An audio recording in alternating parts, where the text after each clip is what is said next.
আসসালামু আলাইকুম। কত শত তাজা ছাত্রছাত্রীর রক্তে যে নতুন বাংলাদেশ আমরা পেয়েছি, সেখানে সর্বদা সবখানে আতঙ্ক বিরাজ করছে। এখন তো বুঝছেন, দেশ স্বাধীন করা আর দেশ পরিচালনা অনেক কঠিন একটা কাজ। পদে পদে অসহযোগিতা,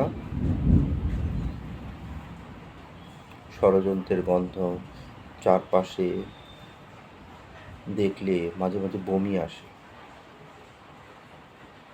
এইসব কুলঙ্গার জন্যই কি ছাত্রছাত্রীরা রক্ত দিয়েছিল?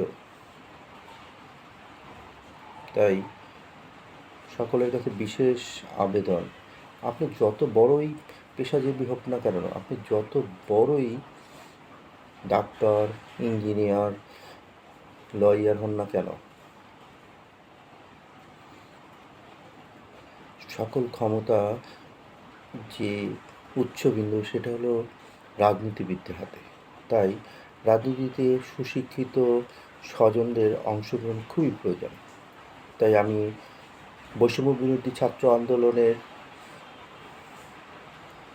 সকল ছাত্রছাত্রী, শিক্ষক, অভিভাবকদের বলবো, আসুন নতুন একটি রাজনৈতিক দল গঠন করুন।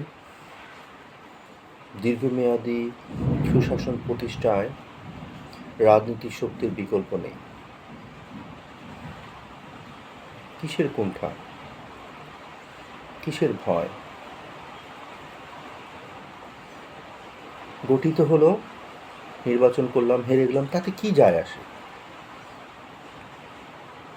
শুধু আমরা যে এই উদ্যোগটা নিচ্ছি আমাদের ভবিষ্যৎ প্রজন্মের জন্য, আমরা যে একটা সুস্থ ধারার রাজনীতি চাই, এটা রাজনীতিবিদদের মাথায় দিতে হবে। রাজনীতি কোনো ব্যবসায়িক প্ল্যাটফর্ম না, রাজনীতি কোনো কমিশন করার জায়গা না, রাজনীতি কোনো শিল্পপতির নীতিগত নীতিহীনতা না। তাই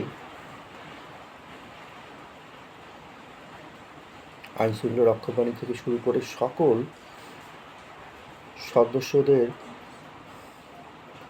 বলবো, আপনারা বৈষম্যবিরোধী ছাত্র আন্দোলনের এই রাজনৈতিক দলে অংশগ্রহণ করে দেশকে এগিয়ে নিয়ে